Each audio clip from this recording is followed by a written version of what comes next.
Good evening, folks, and welcome to the September 19, 2017 Selectmen's Meeting, the Selectmen's Chambers at 272 Main Street in the Great Hall of Townsend. At first, I'd like to call the meeting to order, and roll call, please. Cindy King is present. Gordon Clark is present. We have a quorum. Mr. Kryler? Mr. Chairman, yes, I did receive a call from Selectwoman Licio today that she's not feeling well and she was not going to be making it. There were a couple of issues on the agenda this evening that I wanted to speak with her about, and I wanted to, you have a policy that allows remote participation, so I did speak to Ms. Licio about whether or not she wanted to remote participate, and she declined, so I just wanted to make that clear. Thank you for that, and we, I think me and Cindy and Tybo hope that Sue's feeling better. And since she might be watching, Yes, I hope you do feel better, Sue, and Absolutely. we hope to see you again next time. absolutely. I agree with that. At this time, will you please join us in the Pledge of Allegiance, please? I pledge allegiance To the flag of the United States of America and to the republic for which it stands, one nation, under God, indivisible, with liberty and justice for all.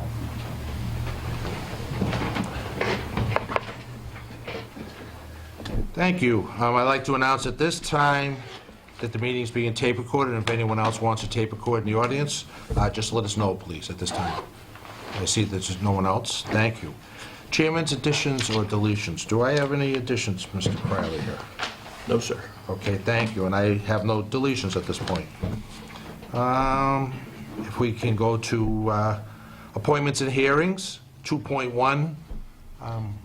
We have Bassam here to give us the IT Director's Department Head update. Okay.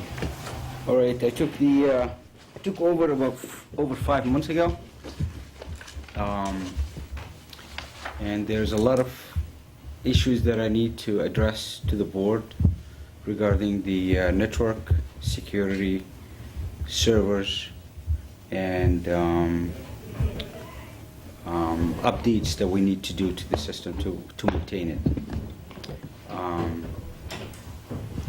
So I don't know if you could ask me questions or... Mr. Chair, just Absolutely. a couple of years ago, Acuity came in and did a network study for us, and Bassam was able to get some money out of the Commonwealth through the Baker-Polito administration's Community Compact Program.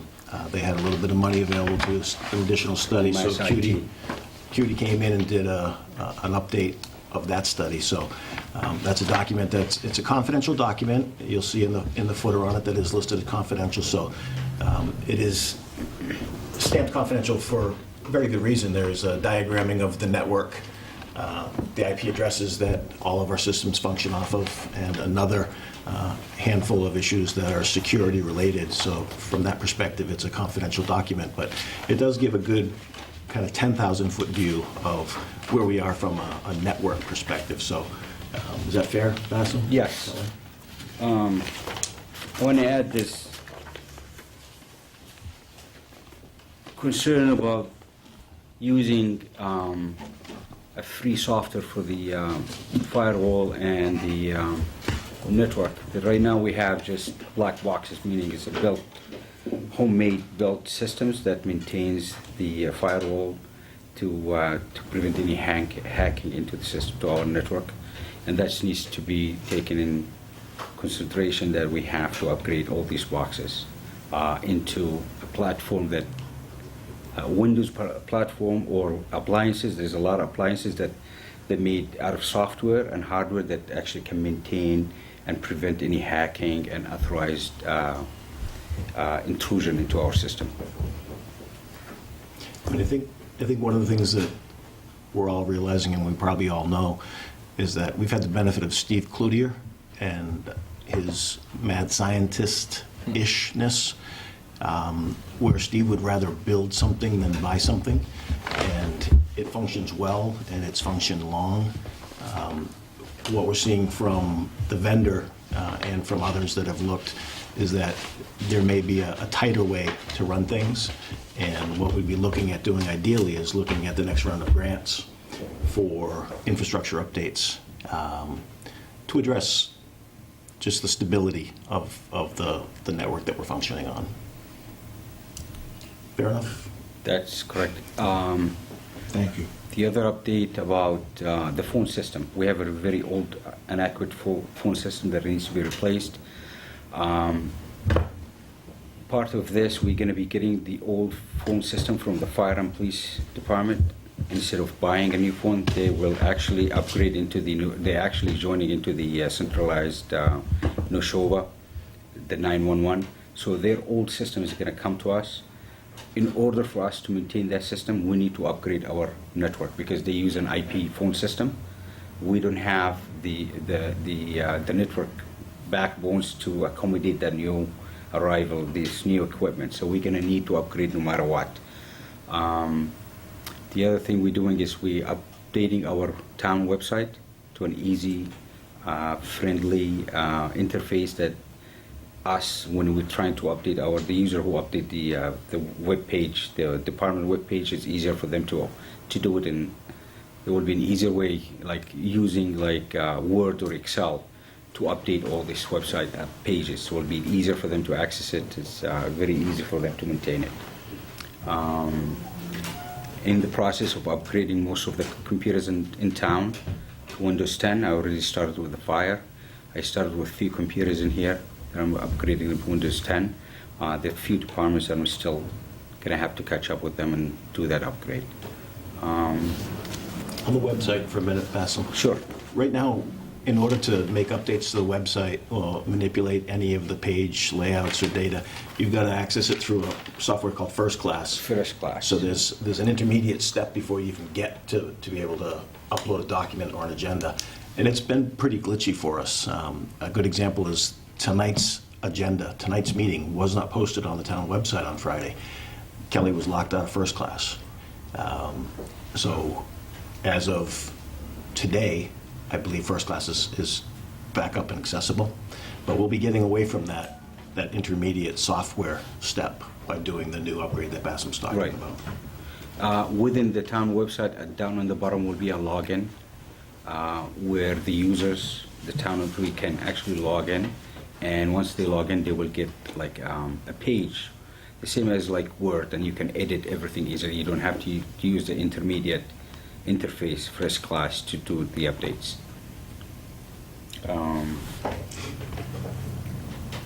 When will that website be up and running? We have a date of October 23rd to be up and running.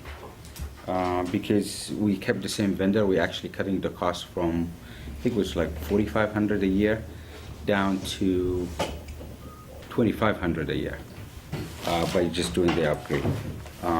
And how's the police department had been maintaining their own and paying their own fee, and they're gonna... Right now, the police department, they are a page in our website, but eventually they will convert into that new application. So they will be saving money actually, because I think they're paying almost the same, like $4,500. By joining us, they will eliminate the $4,500, and there will be a page an hour. So we're going from 9,000. 9,000. Quick math, I'm not the best About here. 2,500. To 2,500. 35, because the police is going to be an addition, I think 1,000 just for them to convert. And I do the see, conversion. not to interrupt you, but I see when I go to research sometimes other towns, that's how you always get to the police and fire one, is you do that and that serves it. So I Right. guess we're keeping up with other communities doing, plus Right. saving a lot of money. So Cindy, do you have any questions? No, I just want to, I mean, we had talked a little bit about future grants that are available through the, the Community Compact, through the governor's office. That I think this is a great time to get, identify all of our needs. Mhm. And I know I've been big on upgrading and bringing us into at least the 20th century, preferably the 21st, but if we could just get to the 20th with some of the communications and the equipment software, so that to improve the communication between departments so that we can run more efficiently. And then also with the community, there's been, as most of us know, a lot of interest in the community, more transparency and being able to see what's going on. And the more efficient our departments are to just do their day-to-day job, Mhm. then the more responsive we can all be to community access to information. So I'm really excited about the opportunity to be able to apply for our grant, what I'm gonna call our grant, Right.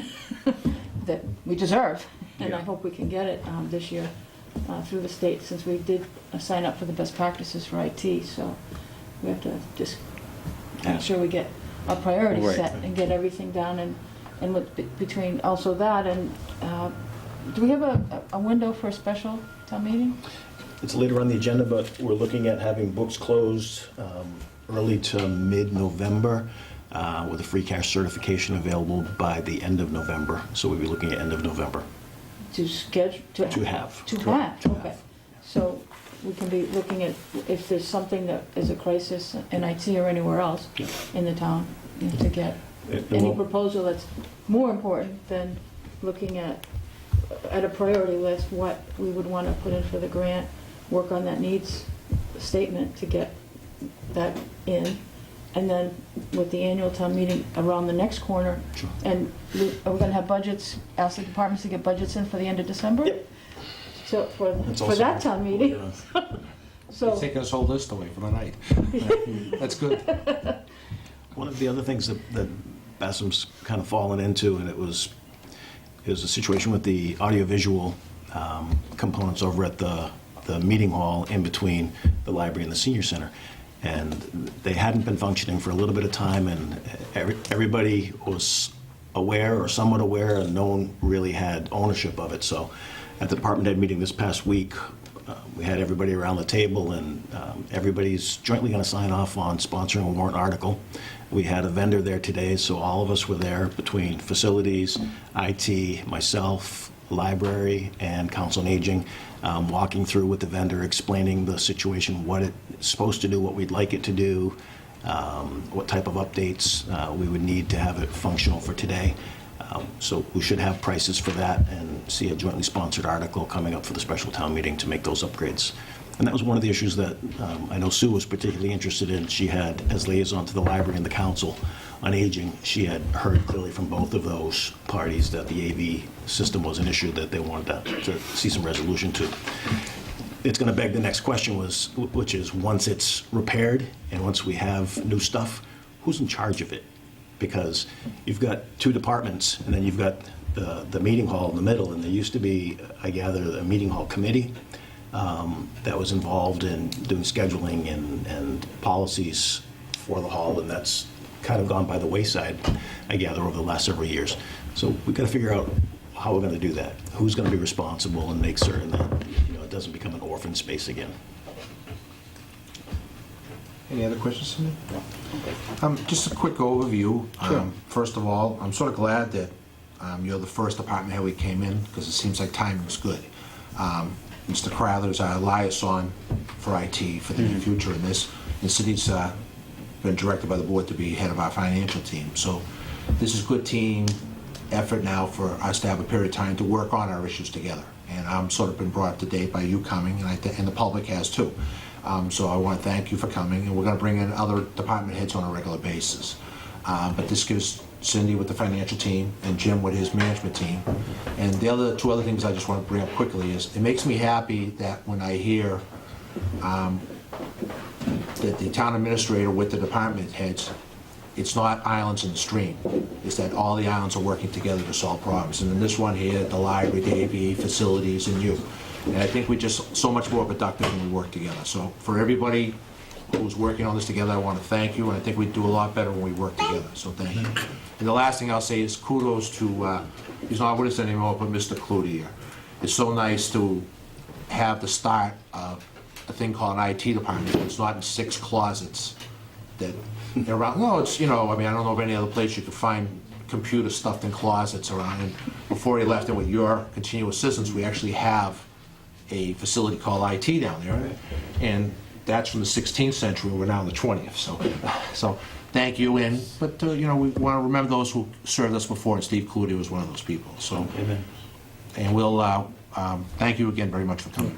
And if I could just ask Mr. Crowther for our next meeting, Who do We you had think a is appropriate? volunteer. We had a volunteer at the department head meeting, and it's Mark Mercurio. Okay, good. So now that he's, later in the agenda, we have his additional employee I'll be speaking about, so he wants to be the next to come in before you, so. And I would just, and Sue's not here, but to Cindy, if you have something, a department head you'd like to have in sooner than later, just let Mr. Kryler know it.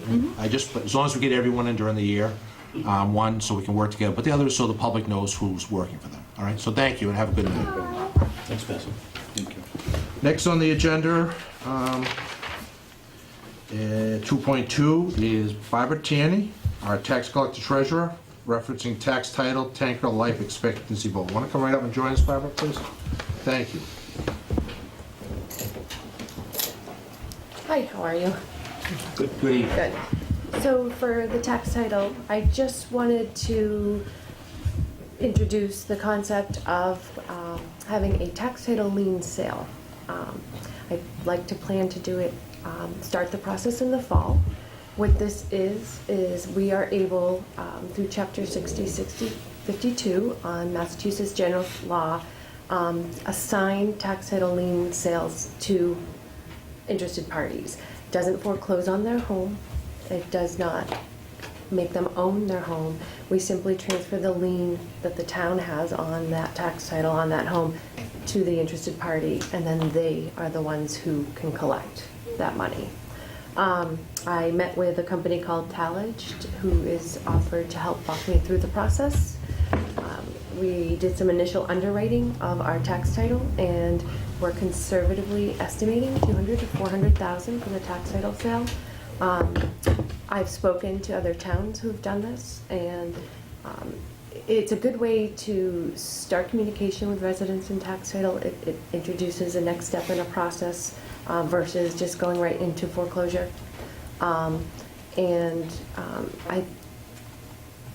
think we need to reopen the communication with the tax title here in Townsend. We don't have to sell all of them. We won't sell all of them. Anybody who's in a payment agreement with the town will not be sold. We only have, at this time, 44 tax title accounts, but the total of them is just under $1.2 million because of the length of time that they've been in tax title. So this is a good opportunity to help play catch up and bring the town a little more income for the next fiscal year. Thank you. Mr. Crowley, you have anything to add for? Yeah, just a couple things. Right now, if somebody wants to bid on one of our tax title parcels, they have to pay at a minimum the amount of the back taxes and interest accrued to the date of sale.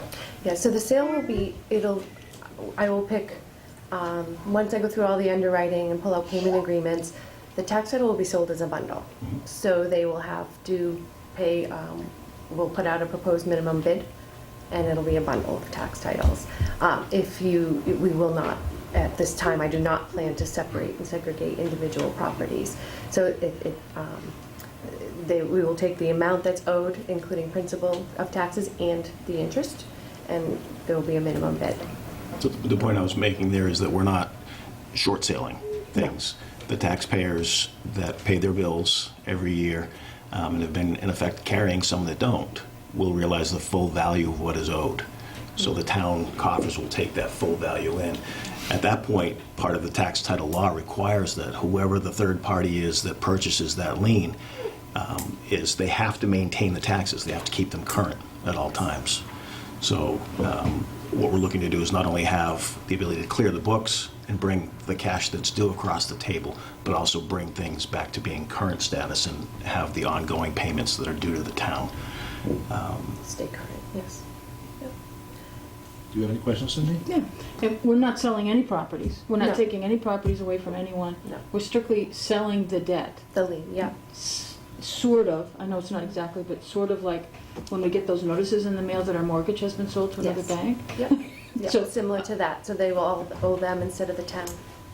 And that lien holder will be the one who will be having the communications with the property owners to have them pay the taxes to them. Yes. Because we'll be made whole on what's Yes. owed to us in taxes, which will give us between $200,000 to $400,000 in free cash. That'll come in as above and beyond what was But it projected will as be free cash. free cash into fiscal year 19. It might be fiscal year 20. It'll be, 20. because it depends on when I finalize the process. If it's towards the end of this fiscal year, it'll be certified next year to be used. And between now and then, you're still working with, as they get notified, the homeowners get notified that they're gonna enter into, some of them will just enter Hopefully a into lot of agreements them. with the town so that it doesn't go anywhere, which will give us immediate additional free cash for next year. Yes, exactly. So anybody who does enter into a payment agreement as they pay, will be immediately available for next year. Okay, good. Absolutely. And I'm hoping it'll open up communications and get things moving along. The other piece that was surprising to me when Barbara and I talked about this is she's finding, and I would have never thought of it, that a lot of the folks that are in tax title are aware that they owe their taxes and they haven't paid their taxes. What they're not aware of is the fact that 16% interest statutorily is being added to that bill. So you've got some folks that might think they've got $20,000 for 5 years worth of taxes due, and instead it's 50 or 40. It's 50. Yeah. It's almost, we have many where the taxes and the interest are very close. so this is, in one regard, it's good news because it forces a line of communication to be open. Yes. Because people will get notice that there's going to be a tax title sale and they have the ability to come in and redeem. And it may be the first time in many cases Upwards of where they've seen 15 years, yeah. these numbers and have the opportunity to come in and first redeem through either full payment or an agreement Yep. with Barb, or ultimately be part of the sale and have to deal with whoever the third party is. And for those that think these are third parties that are going to come in and they're just going to throw grandma out of her home, they're doing this not because they're real estate tycoons, but because they're investors. They look at the fact that they can see 16 points on that principal, and that's a pretty good return.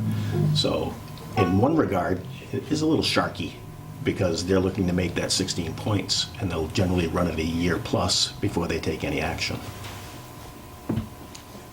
Versus us, where we're at a point where I need to start taking action now for the town. So it actually might extend some. And if we took for action, then something. we'd be retaining more services in town council, which would cost us money. So And we're that's another required to thing. do, I mean, Right. we're required, the state requires us Statutorily, right. to do something within so many years of them being in arrears, right? No, the statutory is that they have to be put in tax title. Okay. Within 3.5 years. Okay. However, when you foreclose, it's recommended that you're supposed to start the foreclosure proceedings 6 months after you put them into tax title, but there's no actual law on the books. So many small towns, unfortunately, have allowed people to go upwards of 10 and 15 years, and they're not realizing with the interest rate that was set back in 1981, I think, of 16%, how much it's accumulated. So some And homeowners can find themselves underwater. Yeah. It And- owe more in taxes than their house is actually worth. And those that I have been able to work with so far in the last year and a half, as they've gotten this burden off their shoulder, are actually very thankful for it. It is a burden, and it does weigh you down, and Sure. you need to be able to work with them and help them get out of this. Okay, thank you. Thanks. You have something else, Barbara? I did have one other just item. It's just, I have a formality for a vote on the Board of Selectmen. One of the items that got approved at annual town meeting was for a tanker. That's on our agenda, so we're good. Oh, it's on- no, we can is it do- separate? No, it's with this here. It's on- it's part of, it's under you. It's you. Okay. I just want to make sure that we're legal to do that. Oh, We're good. So do you need us to have a motion vote? yeah, just a vote on. Could you give us use- something to be a sample motion here? Yeah, this is just for a Yes. vote on the useful life of the tanker, which would then allow me the formality of borrowing. Okay. So all it is the fire chief, is he here? Could you give us, Is it- Mr. Kreis, some guidance what we should put in this motion to make sure? What's the recommended useful life? 20 years. 20 years. So a simple motion of establishing the useful life of the tanker at 20 years for borrowing purposes. I move that we what? Establish the Establish the useful life useful life of the tanker at 20 years for borrowing for purposes. borrowing purposes. Second, a motion's been made and second. All in favor? Aye. Let the record show it's unanimous. King and Clark. Thank you for that. Do you have anything else? Nope, it just needs to be signed by whoever the clerk. The clerk's not here, so. Do you want me to? Vice Chair. Vice Chair, Yeah, okay. in the absence of the clerk. All right, and today is the Okay, if I, 19th? I'm just gonna, couple quick things, I promise here. Okay. One, I just want to compliment you and Bassam and Mr. Kryler, is that it's so helpful when we have people come before us, but especially department heads, that they educate us before you came. And so I believe the rest of the board and I received a very thorough explanation of what you were doing so I could understand it. And I had a meeting with Mr. Kryler, and he more educated about how he believes in the quality. He expressed to me that nothing but quality work has been coming out of your office. So I want to personally thank you, and I know you're about your team, your staff. We've gone from worst practices to best practices, and this is another example of that, and I want to thank you. And another thing is that down if people come in to visit your area here, you've been busy straightening out our finances, but you've actually two things accomplished. One, better physical capabilities down there to accept people and to do business. But also for our employees, it's a much better work environment. So between you and our facilities manager, at reasonable costs, have really updated this building that we love, but once in a while we have to take things out of closets. So I want to give you kudos to making a nice work environment for your employees, but also for the public who comes in to get served. I think we do a better job of that. And so sometimes we forget to tell the quality people that they're doing a great job, and on behalf of the board, I want to thank you and your staff for all you're doing for us. Thank you, I'll extend that to them. Thank you. Thanks. All right, if it's just all right, I'm running a couple minutes late here. 2.3, at this time, Chief Mark Boynton, Fire EMS Chief, West Townsend Fire Substation Project Update. Could you come up with your team if you want, or just you? It's up to you. This one's gonna be. Oh, good. This will be very brief. Yeah, this Oh, one I'm will be sorry, I original. know that. There's not as much to say as we thought there might be. Okay, last good. week, We had so. hoped. We had hoped. I'll be very brief. This has been a long process, as you know. I believe the committee chair is here tonight. They've been at it for at least 5 years. Thankfully, I've only been part of it for 3 years. We went to bid back in January, as you know, and didn't have enough money. The bids came in above budget. We went back to town meeting, was given another $750,000 by the voters. So thank you for that. And we went back out to bid. The bids closed in August, sometime in August. And we had hoped to have more information for you tonight, but basically we're vetting whether they're a reliable and qualified bidder, and we don't have those results back yet to make an educated decision on whether or not to award. So we will be back in For touch another soon. update. Yep.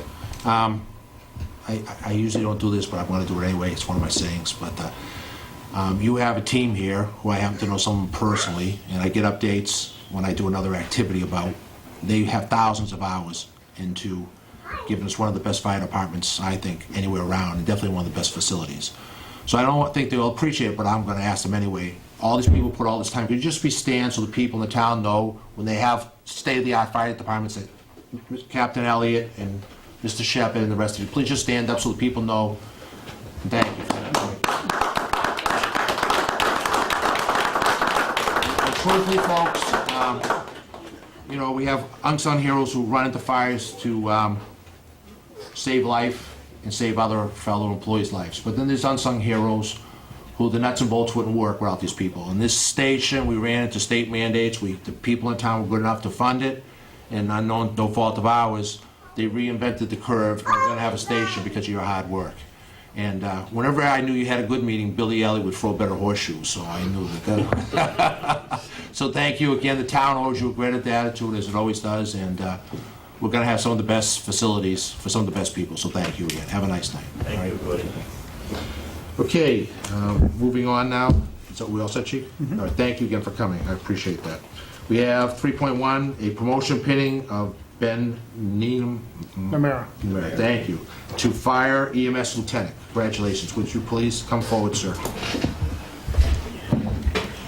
Chief, if you'll take this part over, please. I will. Thank you. Apologize for turning my back. Mr. Chairman, and Cindy and Jim, thank you for the opportunity. I took over as chief 3 years ago, and at the time I had no idea how much talent, dedication, and experience we had within the Townsend Fire Department. I was pleased to find out very shortly into the job that we have an excellent, as Gordy said, Mr. Chairman said, an excellent, very dedicated staff, ranging from call firefighters to per diem paramedics to per diem on-call EMTs and full-time staff. Very pleased that when I arrived, I had 4 full-time, or including myself, 3 full-time, very dedicated staff that were keeping the ship upright and moving forward through the transition from a retiring chief to a new chief. Very talented, bunch of people that I have the privilege of working with. It became very clear to me just a few short months into the job that we had some formal leaders, captains, lieutenants, deputies, and so forth, and like any organization, some informal leaders. People that stood out among people that people looked up to because of their knowledge and experience and trust and ability to do the job, and it was very clear that Ben was one of those people. As the only full-time firefighter, the other 3 of us are officers. But inherently, by being full-time, Ben has knowledge and experience that many of the call department people just don't get exposed to because they're not spending 40-plus hours a week in the station. Ben, when I arrived, was conducting training to people of all ranks, from peers to captains and lieutenants and deputy chiefs.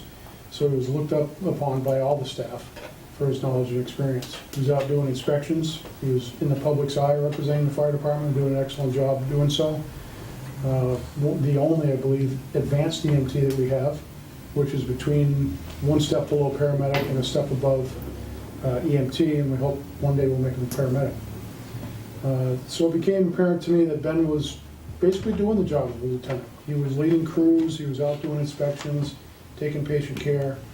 So I went to the office of the department and discussed the possibilities of succession planning and where we wanted to see Ben in the future and his dedication. He'd already been with the department for 10 years, 6 years as a call firefighter, or I'm sorry, 4 years as a call firefighter and 6 years as a full-time firefighter. And then he was basically already doing the job of a lieutenant. Unanimously, we agreed that Ben should be a lieutenant, and we went through the process. So I'm honored and privileged to be here tonight to introduce to you the newest lieutenant of the Townsend Fire Department, Ben Namara.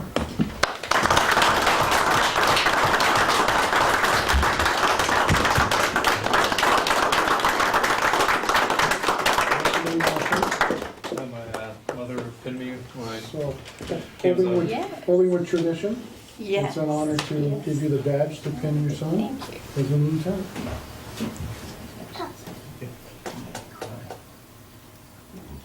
This is usually where people cheer for a little blood, but we have paramedics here.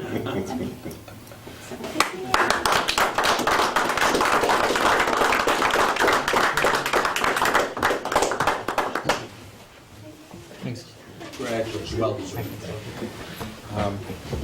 Chief, just 2 quick things is I want to thank you for your leadership here. Without training future leadership, you know, we can have the nicest buildings in the world. If you don't have leadership, we don't have anything.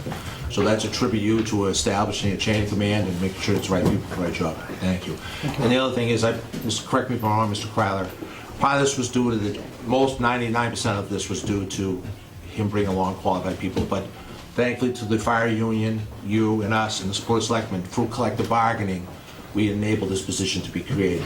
And so that was coming at the table here, creating a career path for our employees through collective bargaining that's fair to all in the process, and then you took the ball and ran with it. So I want to compliment the other Board of Selectmen, and Mr. Kryler and you for, that's the final key. All the work was done by you, but that we are supporting bring the right people along. So thank you, and have a nice night. Thank you. Thank you for that support. Thank you. If there's nothing else for us, Very briefly, Chief, Mr. Chairman, perhaps make it official.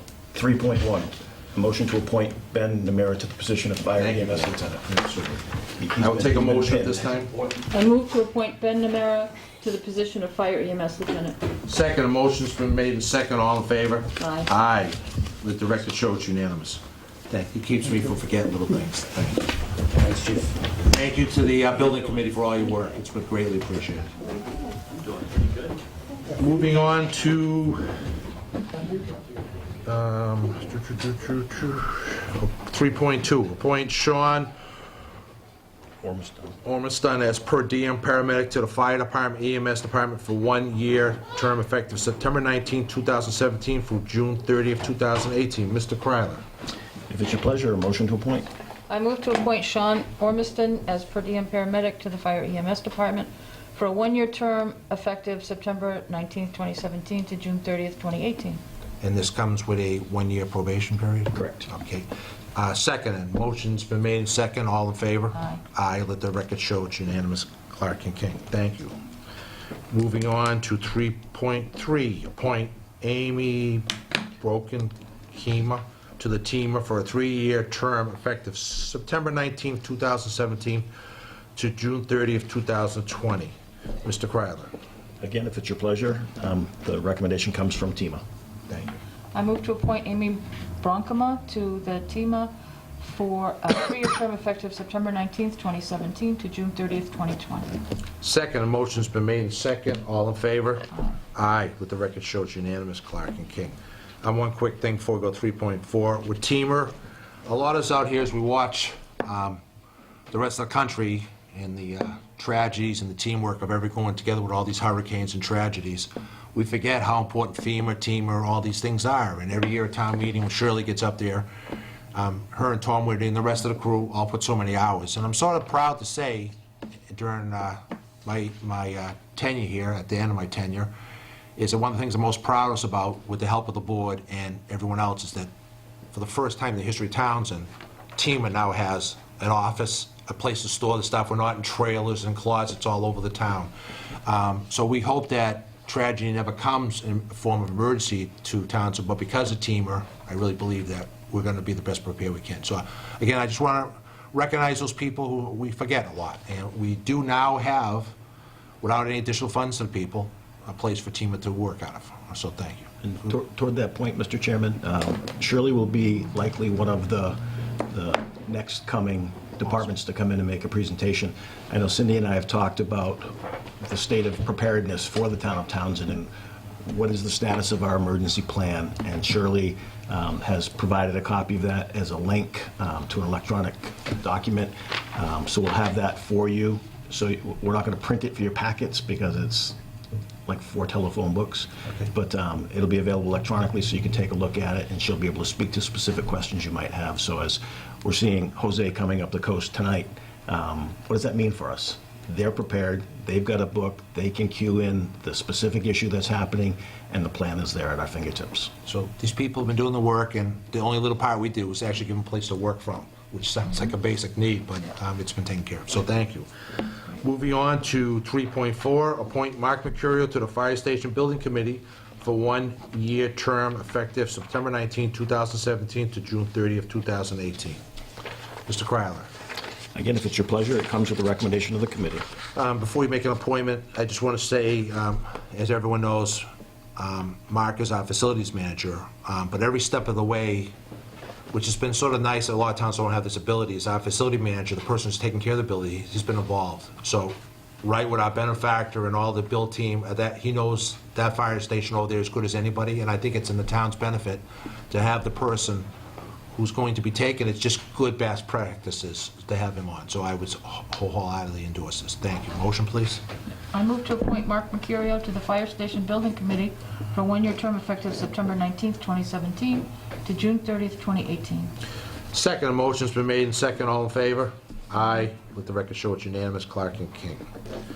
At this point, we'll move on to 4.1. Review, approve road opening permit referencing 4.1, 526 Main Street gas service installation and 69 Brookline Street gas service installation.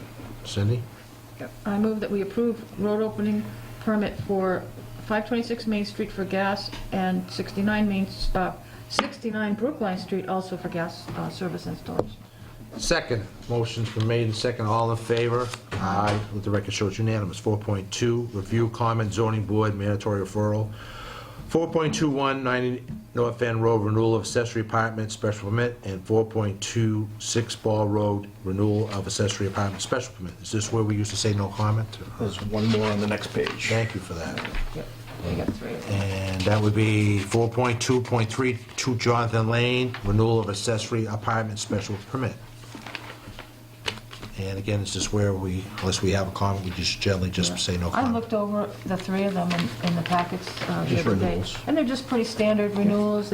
Nothing's, doesn't appear anything's changed. We have family members living in them, and so I don't have any additional. So you're all set, Mr. Crowley, with that? Yeah, I mean, it's been customary, at least since I've been here, for a motion to thank the ZBA for the opportunity to comment. You can do that. Okay, I move that we thank the zoning board for the mandatory referrals for 90 North End Road, 6 Ball Road, and 2 Jonathan Lane for renewal of their accessory apartment special permits with no further recommendations or comments Second, from us. motion's been made and second. All in favor? Aye. The record shows unanimous. Clark and King with our thanks. Thank you, Mr. Crowley. Working on now to work session. 5.1, Town Administrator updates and reports. Thank you, Mr. Chairman. 5.11, Brian Mayer.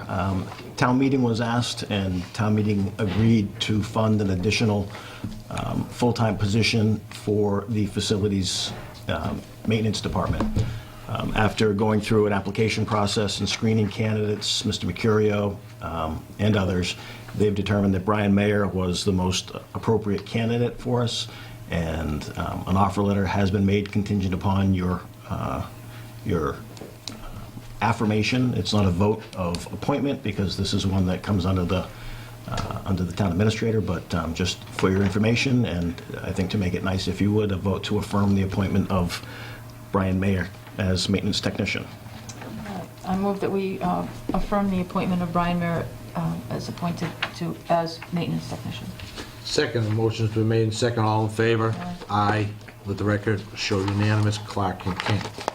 Thank you. Moving next to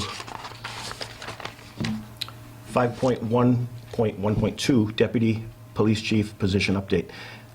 At a prior meeting, the board authorized the posting for the position of Deputy Police Chief. That posting has occurred. The deadline has since closed for the submission of applications.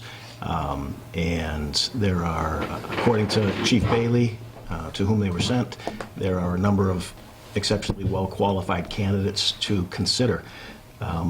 Before the deadline actually occurred, within the hour of it occurring, a resume and cover letter was dropped off by a gentleman who Chief Bailey has a prior relationship with.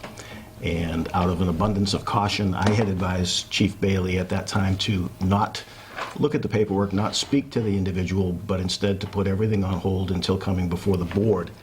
And in coming before the board, seek consideration of a Section 19 waiver under the Conflict of Interest law. And you'll recall, these are relatively standard. I think one of the last ones done was for Chief Eaton regarding collective bargaining. Prior to that, there was one for Paul Ravehus, I believe. For collective bargaining, too. So there have been several that have been done in the time that I've been here, but what Chief Bailey has submitted for your packet and your consideration is the standard 268A, Section 19 form right off of the ethics website, and where it asks to describe the matter that he needs to be involved with. It's review and recommend regarding applications and submissions of resumes for the vacant position of Deputy Chief, where it asks to describe your required participation. As Police Chief, I'm responsible to review candidates for consideration in filling positions in the police department. I'm not the hiring authority, I just review and make recommendations. At the closing of the period for submission of resumes for the Deputy Chief's position today, I received a submission from Chief James Sartell of the Hollis, New Hampshire Police Department. Financial interest in the particular matter, there are 5 boxes to choose from. The very first is I have a financial interest, and that's the box that he has checked. And when it says, please explain the financial interest, I have worked for the Hollis Police Department and am still listed as an active member if I am ever needed for details or security concerns. Signed, Richard Bailey, September 15th, 2017. The form carries on then to have a section for determination by the appointing official, which is the Townsend Board of Selectmen. And what's being sought is a determination vote, which is the standard language. As appointing official, as required by general law, Chapter 268A, Section 19, we have reviewed the particular matter and the financial interest identified above by a municipal employee. We have determined that the financial interest is not so substantial as to be deemed likely to affect the integrity of the services which the municipality may expect from the employee. So it would be at that point that you would consider whether or not you think the fact that he has a prior relationship and in fact is still listed on the roster would be significant enough cause that he should not participate in this matter, or whether you think it's insignificant enough that it won't infect the integrity of his service and that he can participate. I would offer you one thought before you deliberate. I would recommend, if you are considering the waiver, the Section 19 waiver, that you condition it such that he no longer continue on that roster. He is, as interim it is, he's the chief, and the chief is here in Townsend. Cindy, your thoughts? Yeah, I like the idea that we don't have our chief doing traffic details in other towns. Well, anyway, but, and it sounds that that's, it's probably an exaggeration, but that's primarily what that roster is for. That's what he could be doing, and, I mean, obviously, if there's a natural disaster that strikes Hollis but not Townsend, he could conceivably be Well, just like helping them. all of us, well, all of our police and fire, I think, are duly Correct. appointed on neighboring towns at least. Hollis, Yeah. he used to be, Right. Chief Bailey used to, when he worked in Nashville, was a neighbor to Hollis in that regard, so he's Correct. still on there. So I'm fine with granting him the waiver, but with that condition that he's not on the roster, so that he, and this is so he can consider the chief of Hollis's application. As a candidate, right. As a candidate for the deputy chief position here. I've reviewed the document, Cindy, and I'm completely satisfied that all the requirements are met, so I would entertain a motion to grant that, Do we have that? if you're so willing. Okay. Under determination. Oh. Okay, I will move that as appointing officials as required by General Law, Chapter 268A, Section 19, we have reviewed the particular matter and the financial interest identified above by a municipal employee. We have determined that the financial interest is not so substantial as to be deemed likely to affect the integrity of the services which the municipality may expect from the employee. Second, motion's been made and second, all in favor? Aye. Let the record show this is unanimous. Clark and King, and obviously, this is just a regular vote. I don't do that many I believe there's a signature spot on the document, just so it can be For- filed with the clerk's for office. the Just the chair chair, traditionally okay. signs. And where is that spot, so I do the right spot? Appointing authority signature. Right, thank you. Moving next to 5.1.13, Police Chief Bailey, again, 6-month performance evaluation. The chief's coming up on his 6-month tenure with us, and as has been the practice since before I came to town, the department head is evaluated by the town administrator, and then whichever member of the select board is the liaison to that particular department head reviews the evaluation, and if they agree, they sign. If they think there should be something additional added or something taken away, then that issue is addressed, and ultimately both signatures end up on the document. The performance evaluation documents in Massachusetts are personnel documents that are confidential. However, a summary is public. So it's a little strange, and I talked to Sue about this a little bit earlier. The form that you've traditionally used for evaluating department heads, it's not a particularly good form. That doesn't run with scissors, plays well with others. I mean, it's not really geared toward somebody like a police chief. So while it's what we've got, and it's the one that is of record today, that's the one I've used, but I'd recommend, and again, Sue and I talked about it, working to develop a form that is more consistent with management-type positions like a police or fire chief. So that'll be something as we move forward to the next round of evaluations. But out of the scale of 0 to 5, with 5 being outstanding, the chief comes in at an average of 4, which exceeds expectations. In fairness to the chief, the thing that has, I think, held him down a little bit in that evaluation was a grade less than exceeds, and and meets expectation, but with a lot of discussion with him, and that's his public speaking. The chief has been a captain in a large department, and in that capacity, not necessarily been on the microphone. You may have noticed when he's been here to present before you that it's not his strong suit. He recognizes that, so as a part of a work plan going forward, we're going to work with the chief on opportunities to better develop his public speaking. It's not an issue of command presence, it's an issue of purely public speaking. So the summary evaluation is that he exceeds expectations, and that would be one area that we're going to be working on.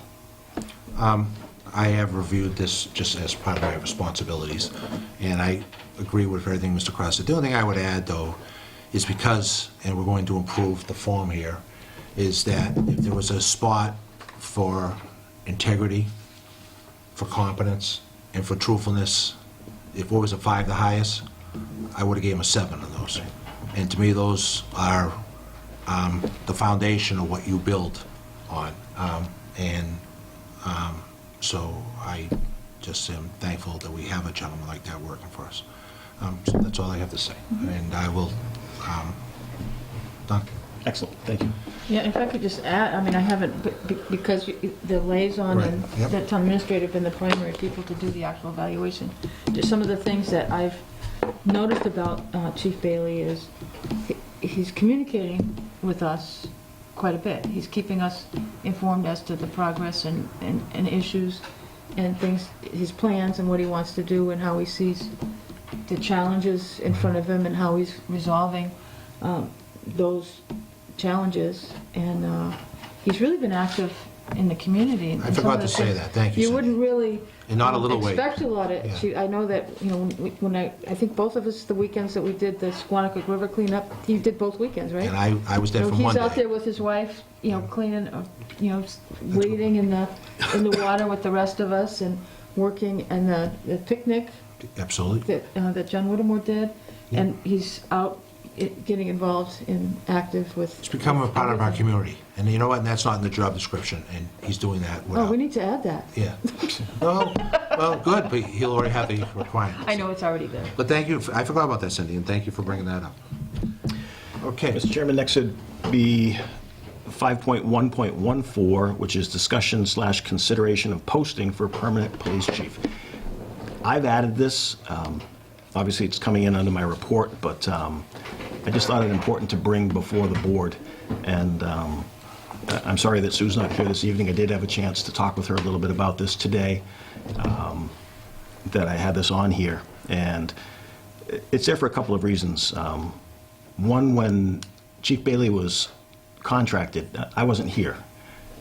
You may or not recall that that was the day that I came in for the beginning of the meeting. I had just been released from the hospital, and I came in a sweatsuit, did a couple things in the beginning, and then I beat feet out the door. I actually ordered you to leave. So I wasn't a part of the negotiation that took place. Had I been there, I probably would have advocated for either doing a 3-year contract for a permanent chief or a 6-month for an interim. And I know that there was some negotiation between the parties that took place that landed where it landed. Having said that, you generally bring someone on as an interim for a 6-month period, see how they do, see if it's a good fit.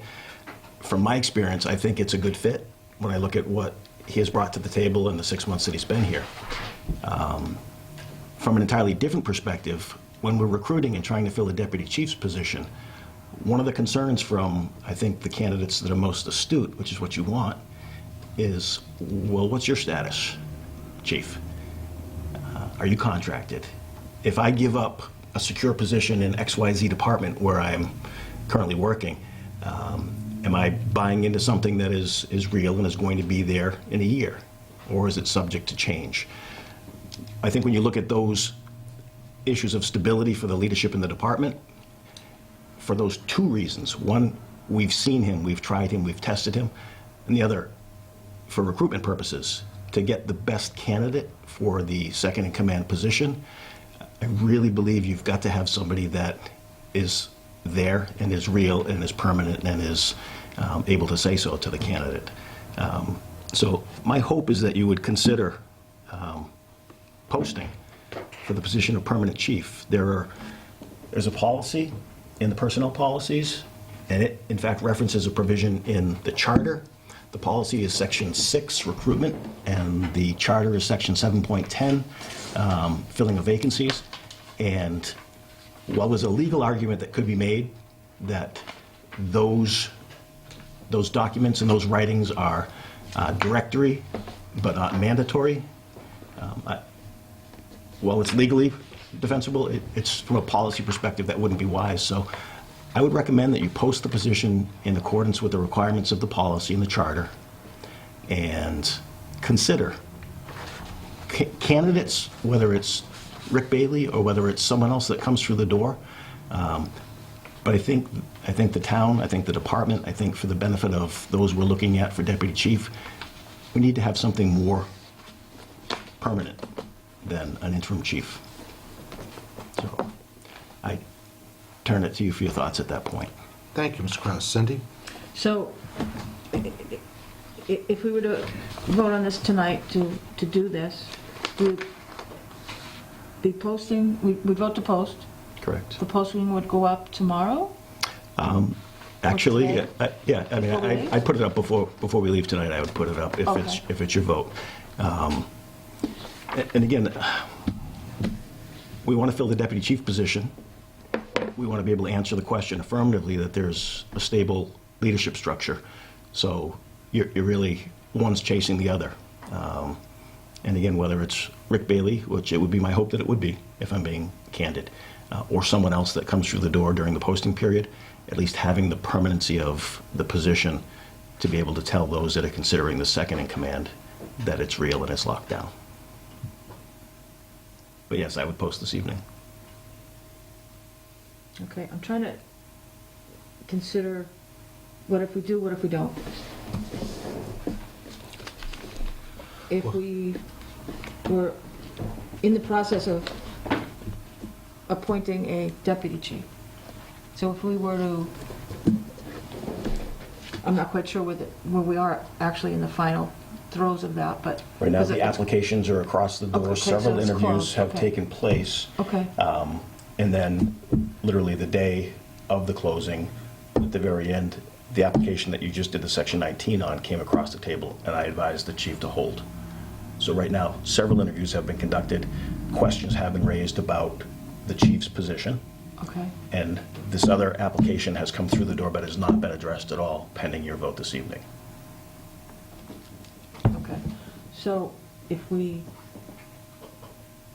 post, whether, I'm just gonna say theoretically, whether it's Chief Bailey that we continue on as chief, or we hire a new chief, that provides the leadership and stability, not only for the department, but for a new Candidates. level of leadership. Correct. That's gonna come in. So if we were to ignore this conversation and say, no, he's got another year left on his interim contract, a year from now, or more or less, there'll be a new chief. There could be a new chief. Correct. I mean, he could be fine a year from now and stay on, just like we're sitting here today. And that stability would be maintained, but nobody would know. The deputy chief would be getting mentored, Mhm. and the character or the, I think of the word I want, but the personality or the culture at the police department would be uncertain, but then as we're developing that, or as the chief is developing that, that could all change if there's a different chief a year from now. But whether it's Bailey or somebody else now, there's consistency that would potentially go on They know for what years. they know what they're buying into. Right, not only right that. now- right now, they don't know what they're buying applying into. for a job. Some of, I'm gonna. To work for a maybe chief some that of may these- not be there. Right, but some of these men or women that are applying, they know, well, they've already been interviewed by, except for the new one, Correct. by him, or they may even know of him anyway over a period of time, right? I don't know that they Just a they do or potential, don't, but okay. it is the potential. But again, from my own perspective, when I have ever considered applying to a community, I've always looked at the stability of the staff. And do you have long-term people? Do you have people that are a foot out the door? And it doesn't surprise me that somebody playing at this level in the game as a consideration for deputy chief is also looking around and looking at stability. And I mean, if we're as candid as candid can be, we don't look particularly stable in the newspaper. So when you're attracting talent and you've got some of the stories, be they true, be they false, or somewhere in between, definitely for somebody of worth, they're taking note of that. If you layer on top of that the uncertainty about the person that is interviewing them and potentially recommending them, not being sure that they're actually going to be the person you're going to be working with or for, it definitely puts a chill on people's interest in coming, and I think we end up with lesser quality candidates because of it. And at this level, they're interviewing us as much as we're interviewing Oh, them. absolutely.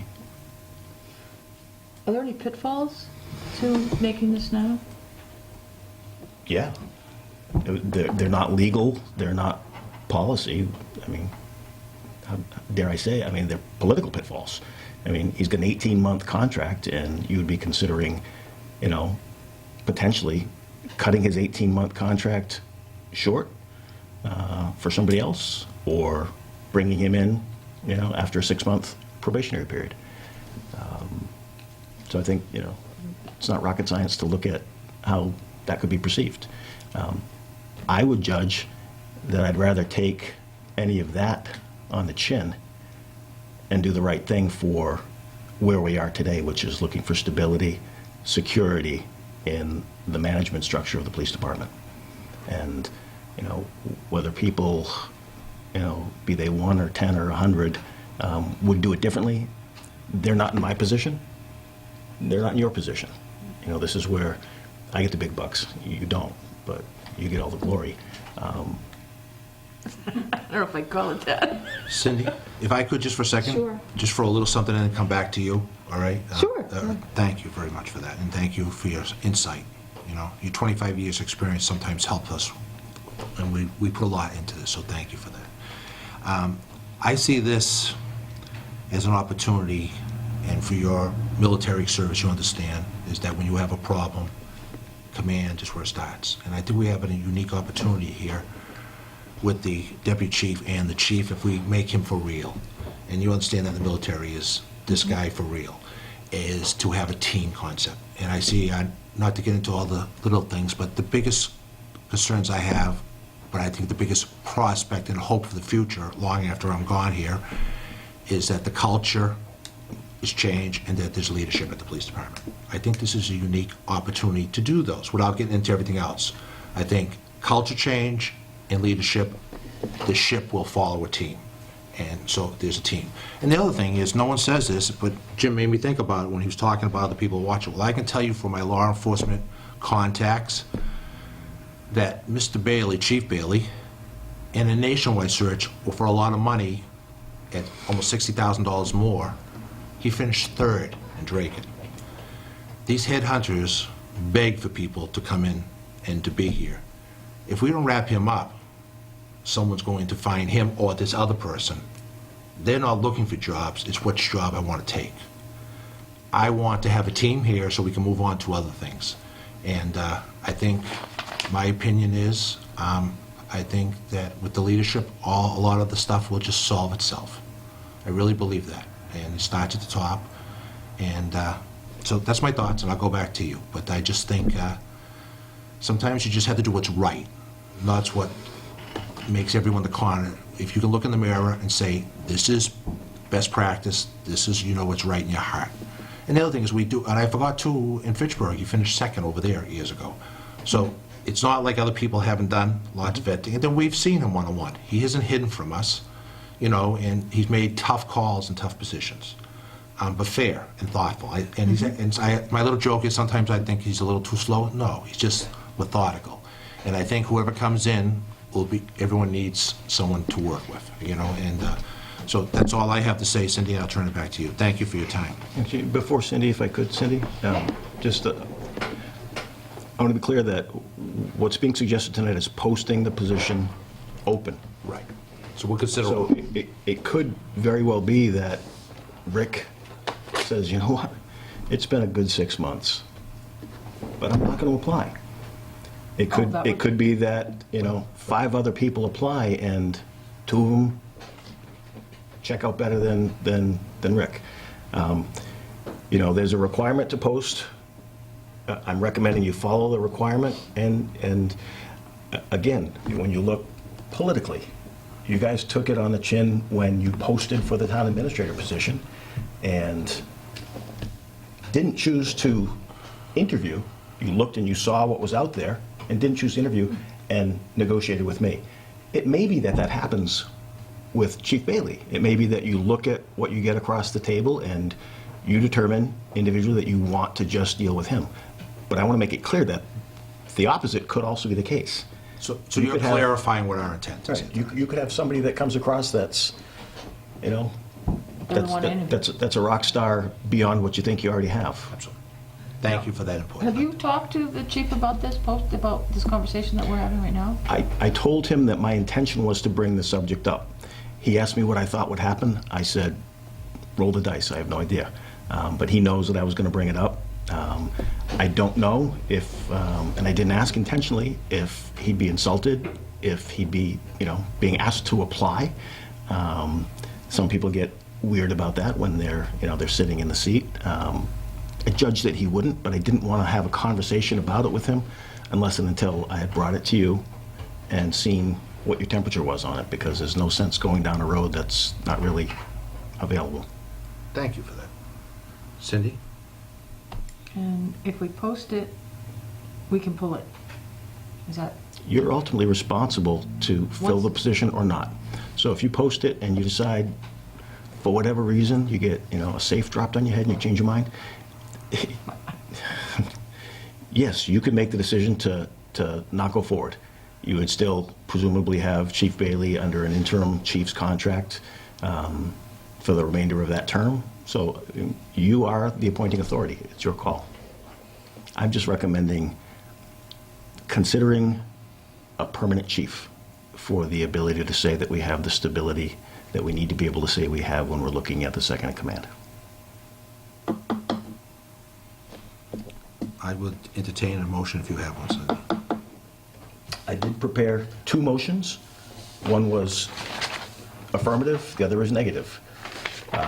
So if you look at 5.1.4, there'd be, I move that the board post for the position of permanent police chief in accordance with the requirements of the town charter and policies, or I move the board not post for the position of permanent police chief.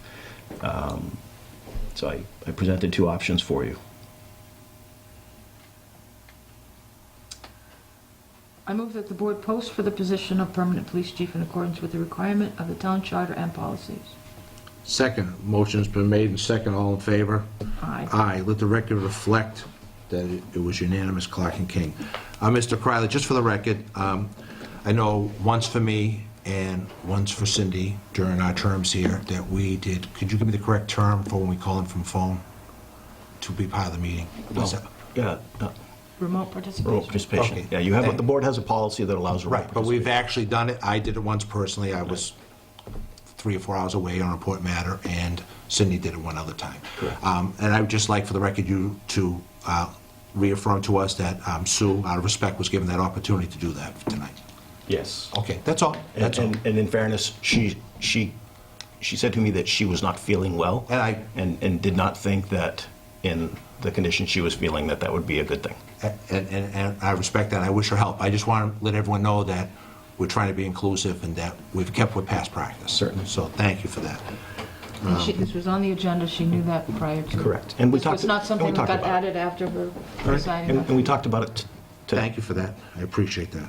All right, 5.1.15, land use coordinator position update. A committee reviewed a number of applicants, came up with a recommended candidate. That candidate has fallen through for a variety of reasons, and the determination has been to, I apologize, I'm speaking of the wrong search. A candidate, I was talking about the Conservation Commission. A candidate was selected, and a tentative offer, subject to your consideration, was made, And that was Michelle Dakota, who is currently sitting as our planning assistant. And she has decided that she doesn't feel like she's currently equipped to take that position on. I feel that she's got the tools and the intellect to be able to make her way. She did not feel as confident in that and thought the community deserved better than she felt she could offer, which is going to put us back out on the street with another advertisement for the position. So we've been vacant there for a bit. Everybody in that office has been pitching in and doing a little bit extra to keep things moving. They've agreed that they'll continue to do so until we get that finalized. But I thought it interesting to have somebody that recognized what they believe their limitations to be and not just grab the brass ring, but say, I think the town's better served with someone else. And on behalf of me, and I'll let Cindy speak for herself, if you could let her know that the board appreciates her integrity in these matters, and that's refreshing, and that anything we can do to assist her in her endeavors, we'd be glad to have a conversation about. Would that be all right with you, Cindy? Yep. Thank you for that. Thank you. Next into financials, 5121, fiscal 18 budget postmortem and 19 budget process update. Very briefly, the postmortem is something you'll recall that Selectman Licio brought up, and Selectman King is the finance representative of the board for the finance team and budget matters. So the way this schedule is shaping out now is within the next couple of weeks in September, the group getting together and doing postmortem discussion. Primarily, the thing that we've heard from feedback is the format that the budget was submitted to town meeting in, which differed from prior years, was a concern, and people would rather have had all of the detail to consider. So that's something that I think from a postmortem perspective needs to be looked at. It goes contrary to what the Collins Institute recommended was best practice, which was to submit the omnibus or summary budget. So we've got to strike a balance between the expectations and the wants of the community and best practices in that regard, and that's, I think, primarily the issue with the postmortem. But the postmortem would then lead into fiscal 19's budget process in earnest, which would be in October, the finance team, which would include the assessor, treasurer collector, accountant, and myself, with the board rep, Ms. King, coming up with a consensus revenue projection. So again, utilizing the work that we began with last year and building on it, taking our 5-year revenue projection sheet, adjusting any of the variables that need to be adjusted based on what's taken place since it was created last year, and coming to a consensus revenue figure. Without a consensus revenue figure, everything you do after that point is not worth an awful lot. That would then roll into what has been previously discussed as the expected summit, it was referred to, in the month of November. And the month of November, you would have the summit, which would involve the select board, the finance committee, and the finance team, all around the room, again confirming everybody's understanding of the revenue estimates and the process going forward, which would be laid out as department heads getting the message, the budget message, in November after the summit, with the revenue numbers having been agreed to, with the expectation that budgets will be due back mid to late December. Some people look at December as a difficult month because there are holidays, but people know what their budgets are. And if we give them a good working foundation in the budget memo, what the parameters are, again, it's not rocket science to be able to put your budget together. You should be monitoring your budget and knowing where you think things need to be massaged going forward from 18 into your projections for 19. We would then see about a month's time, based on the schedule we had previously talked about, where I'd be responsible to work with department heads to come to consensus on what a balanced budget looks like against that revenue projection number. And then we begin the public hearing process with the select board and the finance committee, where the board of selectmen and the finance committee have departments coming in, explaining their budgets, explaining you remember last year we went through what their staffing looks like, what their mission statement is, just again, not as much educating you as giving exposure to the taxpayers and the voters to who this is, what the function of the department is, what they're staffed like, and better understanding why they want the requests that they have for their budget. The Finance Committee, concurrently with that, would have their opportunity to have department heads into their meetings. The joint meeting is not intended in any way to foreclose the Finance Committee from doing their own thing. I want to be clear about that, that they are independent, they're appointed by the moderator, and they have a task to perform. There's agreement between the parties that having that joint meeting was good last year, but I just, again, I don't want it to appear as though that's in place of the Finance Committee being able to do their own work. Out of the process of having the department heads in before the Select Board and the Finance Committee and the Finance Committee's individual work, I would take that feedback from the Select Board and the Finance Committee and make changes as would be necessary based on your feedback to the budget, work it into balance as best possible, present it back out to you for votes of consideration by both the Finance Committee and the Select Board, leading up to the need to have the document publicly heard, and once publicly heard, inked, and we move forward and create the warrant from that point. So it's an aggressive schedule, but it's one that we've been talking about now for a year since we had the Collins Institute in. This is the best practice. This is what is being done. You should also know that the budget document that we worked with last year and the 5-year revenue projections are being submitted to the GFAO for consideration of having GFO designation. Oh, So it's... that would be good. It would be good. It would be an affirmation of the work that everybody did working with the Collins Institute. Because, I mean, it shouldn't be understood that that the Collins Institute came in and gave us a boilerplate plan. Department heads, boards and commissions met with the Collins Institute, and everybody worked to determine what best practices are and how they best fit with what our traditions are. And again, to the issue of the presentation of the form of the budget, that might be an area that we missed, and we need to make more Townsend specific. But we didn't just get an off-the-shelf, off-the-rack package. This was built for the town of Townsend. So now, to be able to take that document and get the GFO a recommendation would be, I think, an affirmation of the work that I everybody didn't did. realize that we were that close to being able to earn that designation. We are. We're working right now to tighten up all the, just a lot of the formatting. It's not substantive as much as the org charts by department. Some departments did it in one program, some did it in another. So just making everything uniform. Standardized. But all the components are there. When you look at the check sheet, we have all the pieces. Good. Any questions on 18 postmortem and 19 update? Just a quick thing from me here is that I just want to make it crystal clear that I have a saying all the time about that I turn to professionals.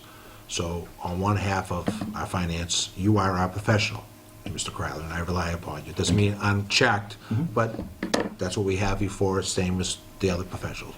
But the board, through vote, has designated Cindy King to be the head of our financial team. So it needs to be crystal clear that I get updates when I need them, but just as you and me work together as a professional on collective bargaining, other members of the board aren't impeding my progress to do the right thing. Right. So I want to make it crystal clear, from my point of view, and I speak only for me, by a vote, that Cindy King is ahead of our financial team for the Selectmen, and I know she will come back when we need to be advised. But we need to stay on to our assigned missions and let you do your job, the two of you. And I want to personally thank you for that, Well, okay? it's interesting to the issue of Cindy King being that member. It's easy, particularly in local government, to work in silos. You know, the fire department has their budget, and all they think about is their stuff, because it's serious, it's real. Police as well, and there's over time you can develop a jockeying between your very stovepiped, siloed needs against the greater good of everybody in town. And one thing that I saw happening last year is people were breaking down those walls, and I saw people stepping back from something that they had been pushing hard for because they recognized somebody else had a need that would benefit the community to a far greater extent. So I think you were good at doing that to us, because we all want to be, very parochial, and you were able to look at us. What the heck are you guys doing? Why are you talking like that? This is about doing an overall town budget for the benefit of everybody, not just your own little fiefdom. So sometimes it takes somebody that's not doing it day to day that has some experience in it to say, cut it out. Point taken. And that goes back to maybe an hour or so ago here, when we talked about how thrilled I was on the, not unimportant, but totally important mid-level management, that they're working together. And so maybe there's a change here, and I think we do it much better. And the other thing is for the taxpayers, let's be honest here. Geez, we're doing better services and saving hundreds of thousands of dollars. Now, that's not going to happen all the time, you know, but we certainly want to give better service. So the only other thing I will say, and I don't want to get a discussion about it, is I think everyone knows that the Collins, because I had a tiny bit to do with that, with a lot of help other people, is we didn't get a $30,000 grant for free. If you're going to mess with that, when you come to me, I need to be articulated why we're messing with it, okay? And I don't think we're. No, I didn't say you were, and I don't want to get into it, but what I'm saying to you is, Yep.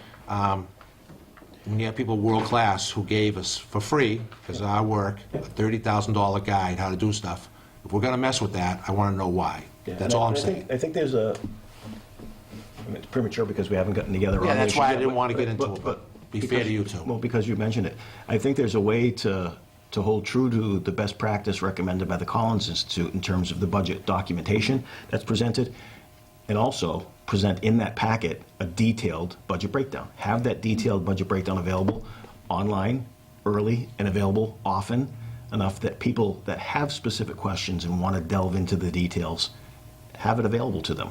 But that the document, as is best practice recommended by the Collins Center that goes to the town meeting floor, is the omnibus version of the budget.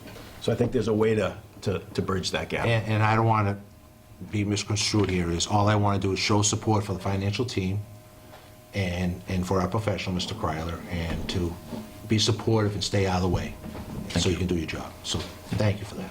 And I think, we keep saying Collins Center, Collins Center, Collins Center. That's who came out and worked with us. But yet, some of the recommendations, you know, that the best practices is not them in a vacuum. Right. Saying, this is how we think you should do it, and the rest of the world might be doing it something different. And it's the Collins Center. Right. That's not at all what the Collins Center did. They're A think tank, almost. Yeah, They're a that think tank. helps us, even as coaches, to, this is how you follow Point the taken. GFOA and other government finance organizations, that this is the best way to present budgets overall, regardless. And I know the trainings that I've gone to since, well, back when I was on the FinCom, and the presentations by those towns, that, my favorite was Northborough. But that they have incredible presentations of the budgets and really beating down that this is what you have to do. You have to follow this. You need to really get in touch with the GFOA guidelines, because once you do that,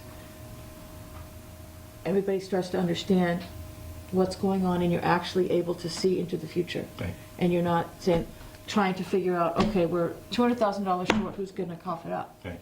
Rather than we can look forward and say, gee, we have some issues over here, and this is going to cause a problem 2 years from now. Right.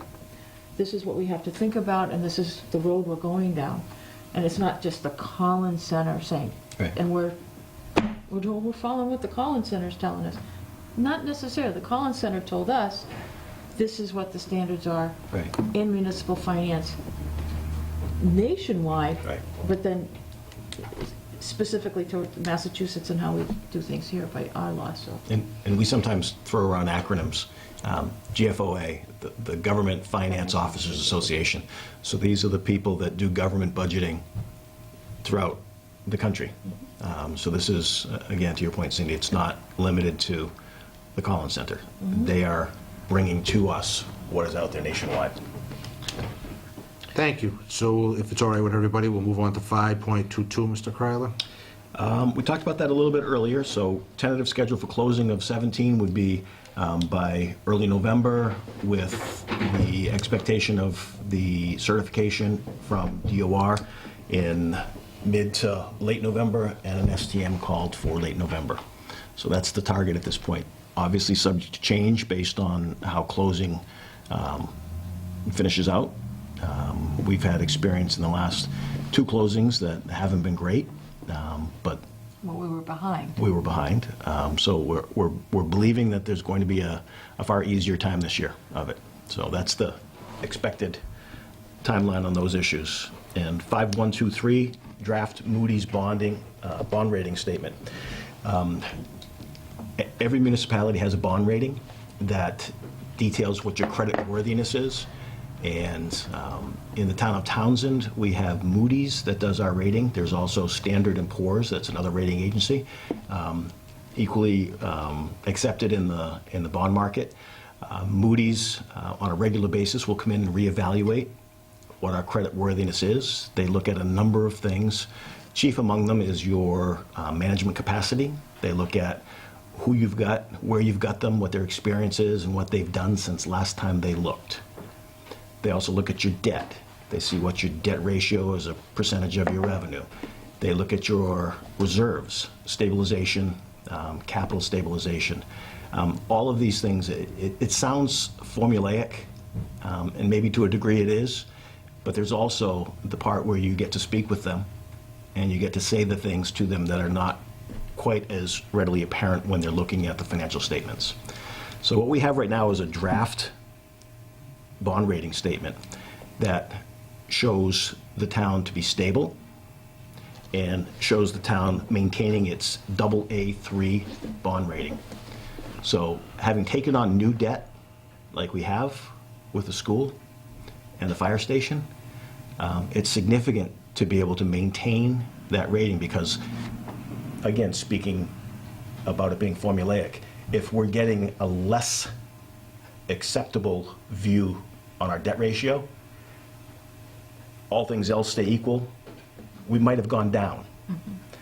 So what they're looking at is that other things have improved, and it may be the economy generally in the Commonwealth, in our region. It could be our reserves. So there are things that we will never know. We don't get to peek under the curtain. But this won't be made final yet. We'll have the opportunity to speak, and I'm very much looking forward to the opportunity to talk to them about some of the things that have gone on that aren't as readily apparent. And my hope would be to see this bumped up. Do you think we're good? I think we have a chance. Okay. I think we have a chance. And so it's good news as it is that we're stable and we're holding a AA3. My hope is that we'll be able to do a little bit better. Thank you for that. 5.124, Chapter 90, roadway repair funding. You may recall during town meeting, Mr. Kukula stood and said that we usually see around, 350, 375 or so in Chapter 90, which is state money that comes back to each city and town to do road repair.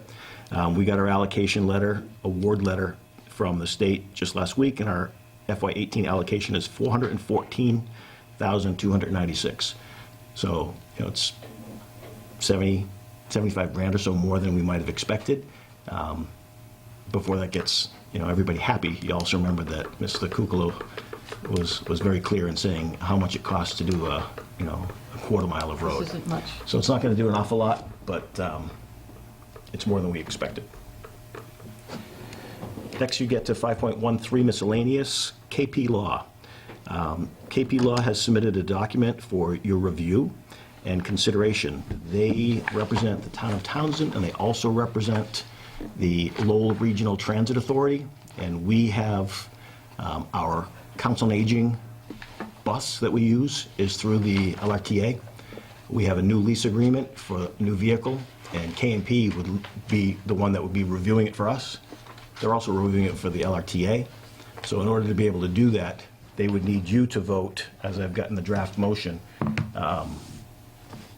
to either yes or no. I've written it both ways.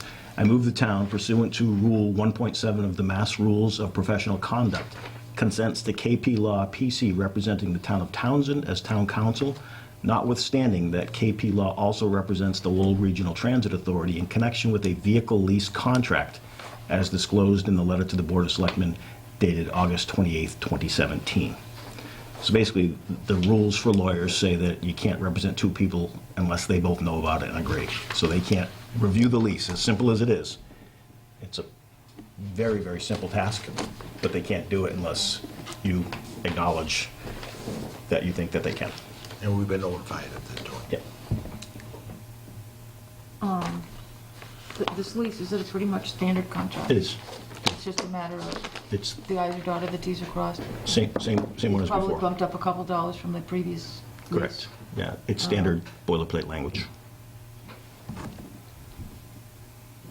And the risk is pretty low if we, by doing this. There's not going to be, I'm not an attorney, but I've reviewed it, and it's a boilerplate oh, okay. lease, government So, lease. it'll take them 5 minutes. You can pull out our prior leases that have been approved by council, and you can see that this will be approved by council. They're the same. They're just approving it as a form, but they have to do this. Changing some names, changing some numbers. Correct. Okay.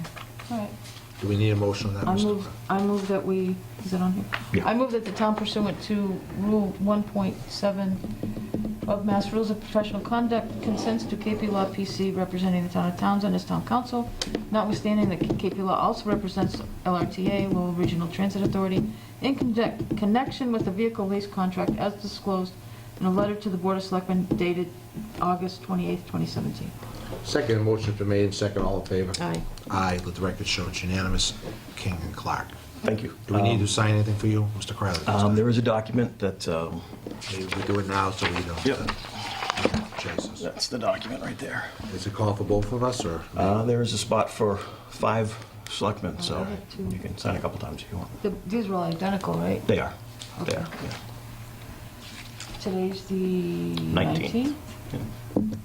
I'll sign on line 2.